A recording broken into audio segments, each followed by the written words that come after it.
These 10th graders in Peshawar are learning a controversial version of Pakistani history.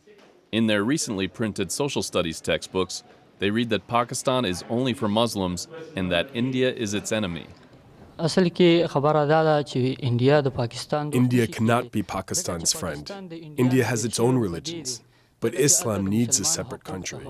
Actually, India would allow its own religions, but not the Pakistani religion. For example, they would not let Muslims pray.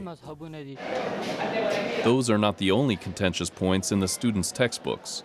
Since 2013, the government of Khyber-Pakhtunkhwa province has implemented a string of changes intended to make education more Islamic. The province's leaders say they are under pressure from religious parties to revise the content of textbooks, including illustrations. One book included the greeting, "Good morning." Some people said it should be replaced with "Assalamu alaikum," so we changed it because when Muslims greet each other, they say "Assalamu alaikum." Another example is a picture of a mother and her daughter. They were wearing skirts. The objection was that this is not the dress of our country or our province, so we changed it. Other changes are more substantial and reflect a struggle for influence between Northwest Pakistan's secular and religious political parties. The Islamist Jamaat-e-Islami party, the junior partner in Khyber-Pakhtunkhwa's governing coalition, has sought to roll back reforms by its predecessor, the Awami National Party, which promoted secular education in the province's schools. Jamaat-e-Islami has scrapped references to historical figures like Nelson Mandela and the Pashtun anti-colonial activist and educator Bacha Khan, and it reintroduced quotations from the Quran referring to jihad that had been removed from younger children's textbooks. The jihadi verses are repeated in grade 4 and grade 8, and that is one of my demands. I want it in both classes.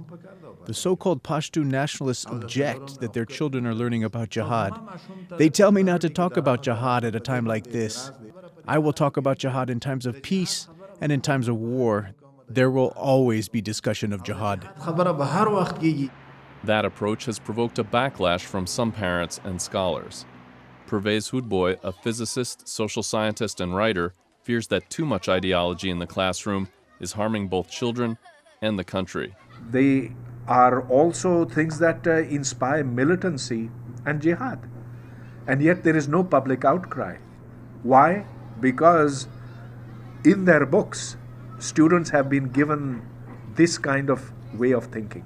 If Pakistan is to survive into the next 10, 20, 30 years, it will need people who are educated. And for education, we have to separate propaganda from education. Khyber-Pakhtunkhwa's leaders defend what they say is a curriculum tailored for an Islamic society. They are set to distribute another revised set of textbooks for the start of the school year in April. And as classes resume, so will another round in the debate between Pakistan's Islamic and secular political leaders.